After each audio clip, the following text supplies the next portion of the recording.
बिस्मिल्लाहिर्रहमानिर्रहीम। नाजरीन, मैं हूं आपका मेज़बान मोहम्मद तहसीन अब्बासी और आप मेरा यूट्यूब चैनल देख रहे हैं पाकिस्तान टाइम न्यूज़। नाजरीन, आज हम बात करेंगे पाकिस्तान में जजेस की तैनाती के मुतालिक। मैं कुछ माजी के हवाले से कुछ मिसालें आपको पेश करना चाहूँगा। सबसे पहले तो हम चलते हैं कि दूसरे जंग अज़ीम के दौरान जब ब्रिटिश आर्मी अफसरान ने चर्चिल को इतला दी कि हमारी अफवाज पसपा हो रही हैं और हम जंग हार सकते हैं, तो इस मौके पर चर्चिल ने अपने फ़ौजियों से मालूम किया क्या हमारी आला अदालतें काम कर रही हैं और उन अदालतों से लोगों को इंसाफ मिल रहा है। तो जिन फ़ौजी अफसरान ने चर्चिल को ये बताया था कि हमारी फ़ौजें पसपा हो रही हैं और हम जंग हारने जा रहे हैं, उन फ़ौजियों ने ये बताया चर्चिल को कि न सिर्फ हमारी आला अदालतें काम कर रही हैं बल्कि हमारी आवाम को भी इंसाफ मिल रहा है। तो चर्चिल ने बड़े फातिहाना अंदाज में कहा था कि हम जंग जीत जाएंगे, हम किसी मुमकिन भी जंग हार नहीं सकते। हज़रत अली शेर खुदा का फरमान है कि कुफर की हुकूमत तो कायम रह सकती है लेकिन जालिम की नहीं। पाकिस्तान में हमारा अदालती निज़ाम 70 की दहाई के बाद ख़ासा मुतनाज़ा रहा। अगरचे इसके बाद मुल्क में एक नया आइन भी मुतारिफ़ हुआ और बाद अज़ां हमारे मुल्क में हमारी मौजूद अदालत आलिया में बड़े नामवर जजेस, जिनमें साबिक़ chief justice mister justice Dorab Patel, mister justice Abdul haleem,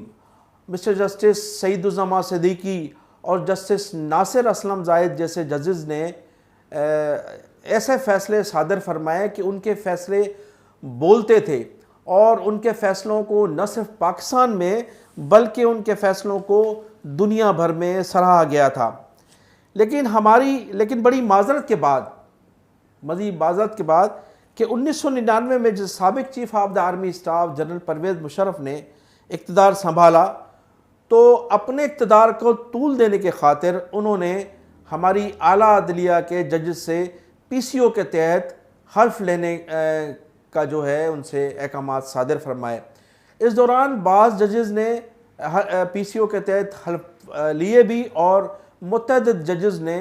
PCO के तहत हल्फ लेने से इनकार कर दिया था। तो ये उस दौर की जजेस पर, हमारी अदलिया पर पहली काली ज़रब, जिसे काली ज़रब कहा जाता है। अगर इससे कबल भी 1985 के बाद हमारे मुल्क में जो सियासी हुकूमतें कायम हुई हैं, उसमें भी हर आने वाली हुकूमत ने खाली होने वाली जजेस की नशिस्त पर अपने सियासी वर्करों और अपने हमनवा लोगों को और अपने हमदर्द लोगों को जो है वो जजेस जैसी जो अहम और पोस्टें उन पर तैनात करने में अपना भरपूर किरदार अदा किया। मैं इस मौके पर एक आपको वाक़या सुनाता चलूँ कि 1994 और 95 के दौरान जब पाकिस्तान पीपल्स पार्टी की सिंध में भी हुकूमत थी और मरकज़ में भी हुकूमत थी, तो उस वक्त के कायद अल्ताफ़ हुसैन को इंसदाद दहशत गर्दी की अदालत की जानिब से 45 साल की सज़ा सुनाई गई थी। अब जो सज़ा सुनाने वाले जज थे मिस्टर रफ़ीक अमान साहब, उनका ताल्लुक़ पाकिस्तान पीपल्स पार्टी से था और वो उस वक्त के सेनेटर मरहूम इब्दाद अमान की सिफारिश पर इंसदाद दहशत गर्दी में जज तैनात किए गए थे। जिस दिन ये अल्ताफ़ हुसैन साहब को सज़ा सुनाई गई, उस दिन ऐनी शाहिदीन ये बताते हैं कि दौरान कोर्ट जनाब रफ़ीक अमान साहब को एक पर्ची दी गई थी और बताया जाता है कि वो पर्ची उस वक्त के वज़ीर आला सिंध सैयद अब्दुल्ला शाह के हाथ से लिखी गई थी, जिसमें उन्हें ये अहकामात सादर फरमाए गए थे कि आज प्रोसिक्यूशन मुकम्मल हो या ना हो, गवाहान मुकम्मल हो या ना हो, लेकिन आज आपने अल्ताफ़ हुसैन को किसी भी सूरत में सज़ा सुनानी है। उन्होंने उसी वक्त उसी दिन उस चंद घंटों के बाद अल्ताफ़ हुसैन को 45 साल की सज़ा दी। जब वो सज़ा सुना चुके तो वो खौफ में मुब्तला थे, ताहम चंद वकला दोस्तों की मशवरे के बाद वो घर जाने के बजाय 90 गए और 90 जाकर उन्होंने असल सूरत हाल से आगाह किया। जब 90 पर उन्होंने असल सूरत हाल से आगाह किया तो उनकी हिम्मत और जुर्रत को 90 पर खराज तहसीन पेश किया गया और उन्हें कहा गया कि हम इसका इनाम आपको ज़रूर देंगे। बाद अज़ां जब पाकिस्तान में एक नई हुकूमत कायम हुई और उसमें मुत्तहदा कौमी मूवमेंट उस हुकूमत का हिस्सा बनी तो रफ़ीक अहमद साहब के बेटे को 17 ग्रेड में नौकरी दी गई, जो आज भी KMC में तैनात हैं। तो मैं अर्ज़ ये कर रहा था कि हमारी अदलिया में सिफारिशें हमेशा होती रही हैं और इसका सिलसिला ताहाल जारी है। गुज़श्ता रोज़ जो पंजाब असम्बली में, पंजाब हुकूमत में, जो पंजाब की हाई कोर्ट में 12 नशिस्तें के लिए के सिलसिले में जो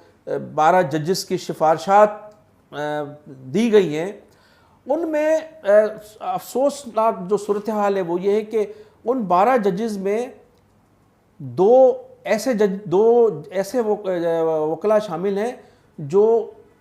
एक मरतबा पाकिस्तान मुस्लिम लीग के प्लेटफॉर्म से MPA मुंतखब हुए, दूसरी मरतबा उन्होंने तहरीक इंसाफ के प्लेटफॉर्म से इलेक्शन लड़ा जिसमें उन्हें शिकस्त उठाना पड़ी। एक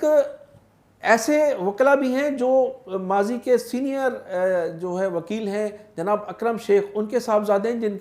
जिनकी हमदर्दियाँ हमेशा मुस्लिम लीग नून के साथ रही हैं। इसके अलावा तमाम जिन लोगों की सिफारिशात की गई हैं उनका ताल्लुक़ किसी न किसी ब्यूरोक्रेट, किसी न किसी सियासी जमात से ज़रूर बताया जा रहा है।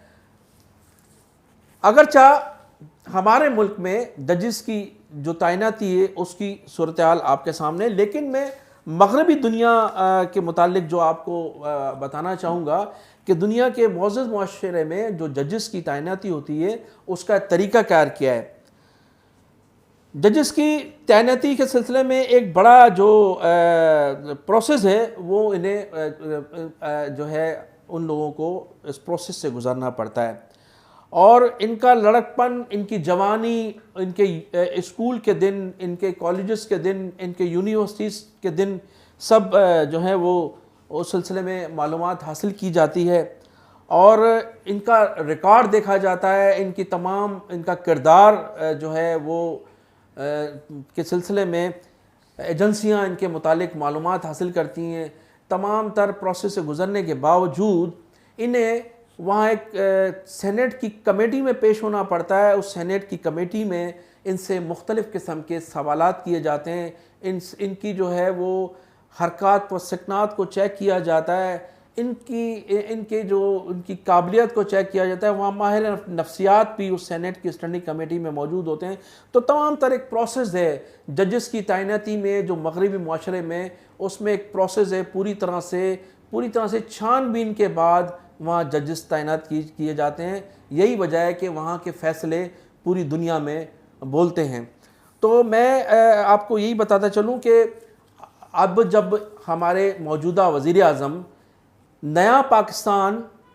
और एक तब्दीली वाली बात करते हैं तो जनाब मैं इमरान खान साहब से और उनकी कैबिनेट में जो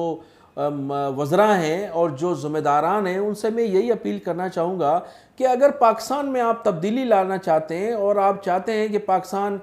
जो है वो एक नया पाकिस्तान बने, तो उसमें बुनियादी वजह हमारे यहाँ इंसाफ है और इंसाफ उसी वक्त मिलेगा जब जजेस की तैनाती में शफाफियत होगी और शफाफियत उसी वक्त होगी जब ये सिफारिशात ख़त्म होंगी। ये सिफारशी जजों को नहीं लगाया जाएगा, वहाँ एक स्क्रूटनी कमेटी बनाई जाएगी, वो यूरोप की तर्ज पर उन लोगों की तहकीकात होगी, उनका मेयार ज़िंदगी चेक किया जाएगा, उनका माजी, उनका हाल और उनके मुतालिक, उनकी फैमिली के मुतालिक,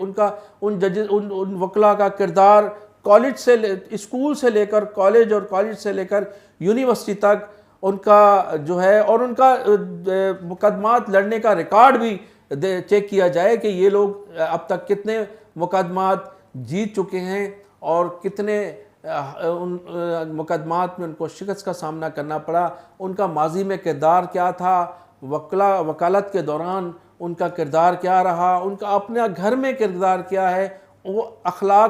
अखलाकियात के किस हद तक उनमें जो है वो खूबियाँ मौजूद हैं। तो तमाम चीज़ें जब तक आप मॉनिटरिंग नहीं करेंगे, जब तक इसके मुताबिक स्क्रूटनी नहीं होगी, तो आप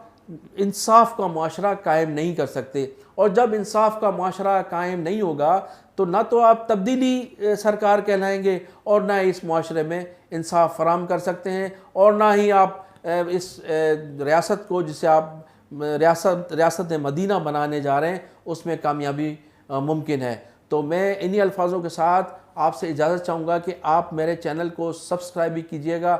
और कमेंट सेक्शन में जाकर कमेंट्स ज़रूर दीजिएगा। पाकिस्तान जिंदाबाद।